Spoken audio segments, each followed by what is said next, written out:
señales y inventándose una especie de lenguaje, ya que es un ser asocial porque no ha tenido pues, una experiencia de socialización de alguna manera en el mundo. Y claro, por supuesto que en este contexto, de pronto esos lugares, los bosques, se convierten en interlocutores directamente de este personaje. También los animales, o si no, un pájaro que aparece, un pozo, unas plantas. Y de alguna manera yo pienso que la literatura tiene esa magia, y es que no solo los personajes pueden estar vivos y formar lenguajes, sino que también las cosas están vivas y tienen lenguajes y pueden leerse esos lenguajes en los libros. A mí eso me parece muy interesante. También volviendo a la idea de pequeñez, ¿no? de ir al insignificante, pues más bien como resignificar desde ahí, disignificar desde ahí, ¿no? desde lo que parece que no se expresa, ¿no? Sí, yo creo que ese ciclo ha estado como común, ¿no? Dentro de los cuentos de Laura, como de Silvia, ¿no? Ángela o los míos, que tiene esa cosa, ¿no? De lo que decía ya perfectamente, no es tanto un ejercicio de deslumbramiento, ¿no? No creo que las novelas o los textos no tienen tanto que deslumbrar, sino que alumbrar lo que tenemos, ese pasadizo, ¿no? Que nos va, en el que vamos adentrándonos con la escritura, y que en el fondo del pozo al final hay una ventana, ¿no? Pero no es tanto un ejercicio, como decía, no es tanto de, bueno, pues intentar contar una historia pirotécnica, sino alumbrar, hacer una pequeña lucecita a partir de donde uno va poniendo las cosas, ¿no? En línea de lo que estás diciendo, creo que en estas dos últimas obras hay un poco como año de fondo, ¿no? La violencia que hay en las relaciones, no la violencia física, no una violencia que se crea en la duda, en el silencio, en la huida. Y a mí me pareció muy interesante la forma como la tratan, ¿no? No sé si para vosotros fue un buen material literario ver esta violencia que es tan difícil de contar, porque es una violencia que se hace en silencio. No es que me está hablando una cosa. O dar palabras a lo que no las tiene por sí mismo. Sí. Sí, me está hablando cuando mi hermano leyó la novela y dije, ¿qué te pareció? Y me dice, que eres un guarro. Lo que era su respuesta, ¿no? Decía la moda, las violencias y todo eso, ¿no? Pero sí. No sé, a mí es que me resulta difícil como separar así, no sé, no, cuando escribí Las Vitalidades no pensaba bueno, no pensaba en los personajes, no pensaba en los temas ni en los motivos. No creo que sea una escritora que escribe desde ahí, ¿no? Como diciendo, bueno, voy a explorar la violencia de esta relación. No se me da eso, pero sí es verdad que hay algo que sucede, pienso en mis libros, hay algo que me interesa, que es jugar bueno, no jugar, pero sí, quizás tiene que ver más con que mi mundo interior de alguna manera pues es así, o la imaginación que normalmente, en la que yo normalmente tiene que ver con esto.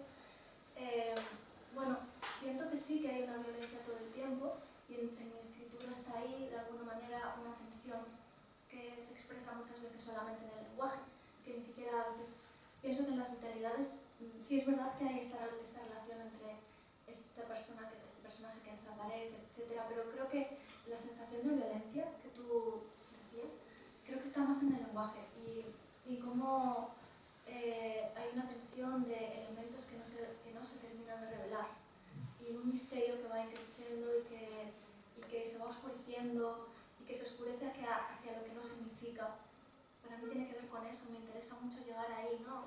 Ir a esos lugares donde ya no sé qué está pasando, donde no lo comprendo, donde la imaginación se ha liberado de yugos, ¿no? Y de repente, bueno, es mi imaginación, por supuesto, no es la de otra persona, y quizás mi imaginación tiene estos lugares, ¿no? Estas oscuridades, pero bueno, para mí tiene que ver con eso, quizás. Sí, creo que tiene que ver también con, bueno, sobre el tema de violencia que decías yo, hay un libro de un profesor aquí de Salamanca que se llama Alberto Santamaría, que habla del veneno en la violencia en el lenguaje. Es un libro muy interesante, hace muchos años, publicado en Pretextos, y a mí lo acuerdo muy bien eso. creo que esa violencia viene también de lo autobiográfico, ¿no? Juan Márquez, que es un poeta también y crítico, dice una cosa que comparto mucho y que ayer también salió en la mesa, que es que todo es autobiográfico por necesidad, todo es autobiográfico por obligación, ¿no? Y aunque eso, estés contando una historia bueno, pues una cocina mutante que conoce a una lavadora y empieza una relación de amor, estás contando tu propia autobiografía, ¿no? Y creo que esa violencia parte de la necesidad de nuevo de ese ajuste, ¿no? Entre nuestros, bueno, pues ese desajuste que tenemos por recolocarlo, y esa recolocación, ese recoloque puede nacer de esa violencia. Y en mi caso también es que las relaciones, todos sufrimos el desamor, es una forma de duelo muy grande, y a mí me interesa mucho la esencia del ser humano, es la relación, el conjunto. Esto decía un libro muy bonito que está también en la biblioteca aquí, que he visto hoy, que las tesis sobre Feuerbach, que hace Marx, que dice que la esencia del ser humano no es otra cosa que el conjunto de las relaciones sociales. Y es verdad, somos seres absolutamente dependientes. No sé si sois independientes vosotros, no lo sé, pero yo soy cada vez más dependiente, me enamoro de una forma muy potente, sufro el desarraigo y todo eso, que puede ser efímero, ¿no? Porque al final somos todos efímeros, viene de esa violencia quizá, de esa relación con los demás, porque en el fondo siempre intentamos como resituarnos en el mundo, ¿no? Estamos aquí, estamos todo el tiempo pidiendo amor, que es lo que esa violencia es otra forma de pedir amor.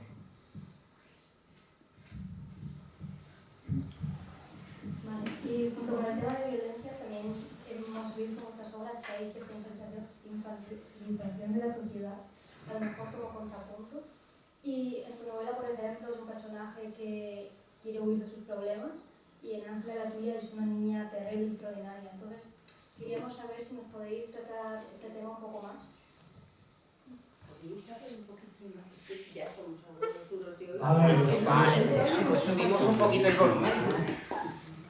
Es que a veces nos quedamos... Vaya, no hemos contado tampoco nada importante hasta ahora. No, sí, a mí sí se entiende, a ella se entiende menos. ¿Cómo estáis? Que a lo mejor estáis, no sé qué hora, ¿estamos bien? Subimos un poquito el volumen ya. ¿Estáis cómodos? Sí. Perdona, mira, ahora sí que lo sé. Ahora mejor, sí. Podríamos haber hecho prueba de sonido. Decir que Ángela es muy precavida y lo avisó. Y dice, no pasa nada. Sí, es verdad que lo bajito. Bueno, eso fue. Bueno, siempre recuerdo cuando era pequeña en el cole que me mandaban leer y nadie escuchaba lo que decía. Después he mejorado, pero siempre queda eso. El tema de la infancia lo hemos bordeado un poquito antes, ¿no? Es algo que ya había aparecido. Y que a mí me interesa muchísimo. El personaje de Roden, bueno, no sabría decir, es verdad que habla de un estado de sí misma en la infancia, aunque el momento desde el que habla, pues no es exactamente infancia, pero sí está ese relato de su infancia de alguna manera. Y en Mi País Salvaje también hay una exploración de lo infantil, aunque más abstracta, que tiene que ver más con meramente el lenguaje. Os decía antes que a mí me gusta mucho la literatura medieval y de los trovadores.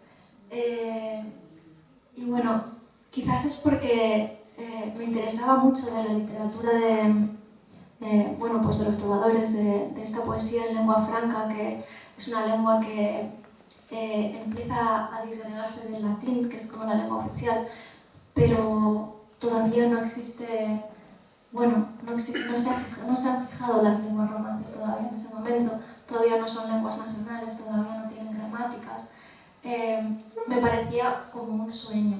Me imaginaba yo a mí misma viviendo en esas lenguas tan blandas, tan laxas, que de alguna manera son la infancia de nuestro castellano o del italiano pues Dante, ¿no? Escribiendo en ese italiano, ¿no? Por primera vez.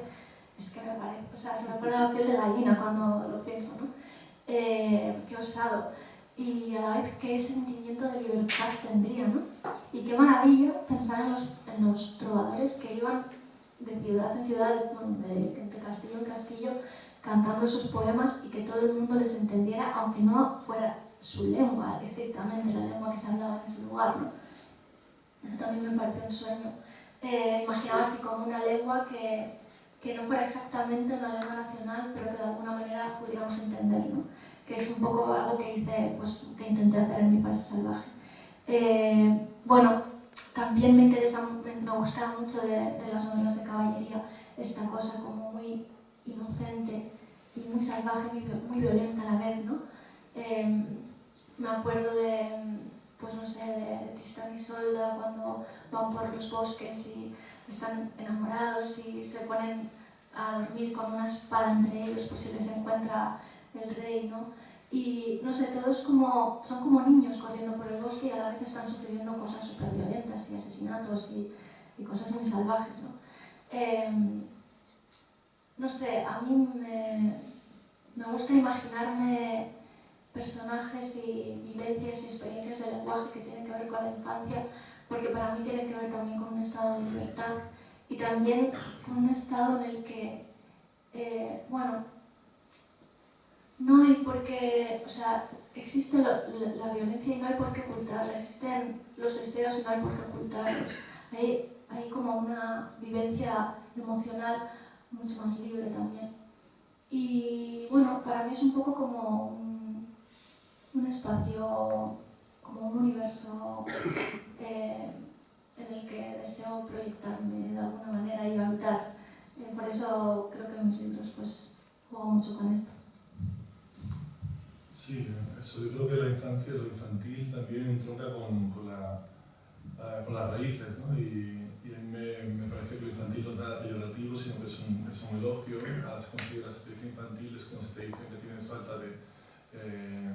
así como cuando, ahora por ejemplo, la bondad se considera falta de carácter, ¿no? También. Entonces, pues hay una relación entre lo infantil con ese desprestigio de lo infantil, ¿no? Entonces a mí lo que me hace es llevarme a, pues eso, a esa lo que decía ella, ¿no? Y también a mis propias raíces y de alguna manera a mi reconciliación con el mundo en el que vengo, que esas lecturas las he conseguido, la tengo como una separación de, por ejemplo, la idealización del mundo clásico. Ahora no me interesa, hay muchos poetas que estudian. Una cosa es estudiar los textos del mundo clásico de Grecia, y otra cosa es esa apología de lo clásico que hemos vivido, porque la idealización del mundo clásico va unida a la identificación con las clases dominantes, ¿no? Entonces, si viviésemos un mundo clásico, yo sería hijo de los esclavos.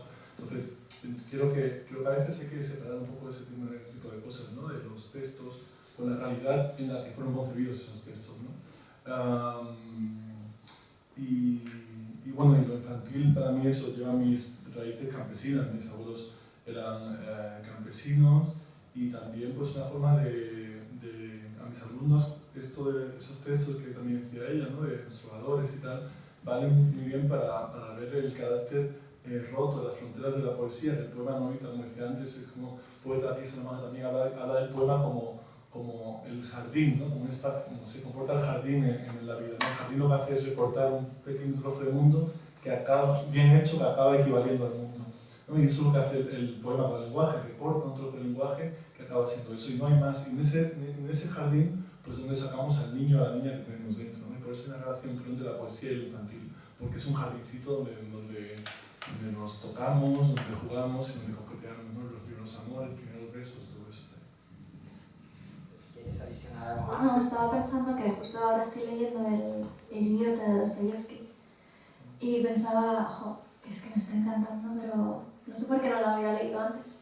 Y claro, está esta cosa que tú decías, ¿no? De identificar la bondad con, bueno, pues con poder se burla uno muy fácil de la bondad, pero a la vez todo el rato en el libro, este libro de Dostoyevsky, se burlan del idiota, pero a la vez es el único que se está dando cuenta de todo lo que está pasando de verdad, ¿no?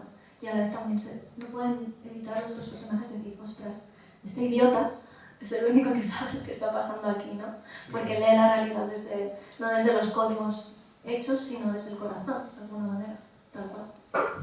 El Machado, ¿no? Que el poeta de la bondad en España fue Antonio Machado, ¿no? Que decía que la principal virtud ética, el principal valor humano ético es la bondad, ¿no? Cuando daba clases, que la universidad me expulsó, la universidad me echó, pero cuando daba clases siempre intentaba en clase recordar esto, ¿no? Que la literatura tiene que valer para que seamos mejores personas, para que, digamos, que tengamos en cuenta a la humanidad, aunque suene muy elocuente, pero al final es como que uno digamos, asimile que un ser humano es mucho más importante que lo que yo pueda pensar de él. Entonces, creo que hay la bondad de Machado y poetas que nos enseñaron esa pequeñez que hablábamos antes, ¿no? Y ya nos vamos acercando al final de esta charla, pero como hay tantos lectores y se leyó aquí vuestras obras, yo creo que es el momento de dar también la palabra a otros lectores, no solo a nosotros, que puedan preguntar algo, hablar, comentar algo con nuestros invitados. Yo soy miembro de un club de lectura que leyó hace unas 4 semanas la novela La Parcela, y ciertamente a mí me parece que está claramente escrita por un poeta.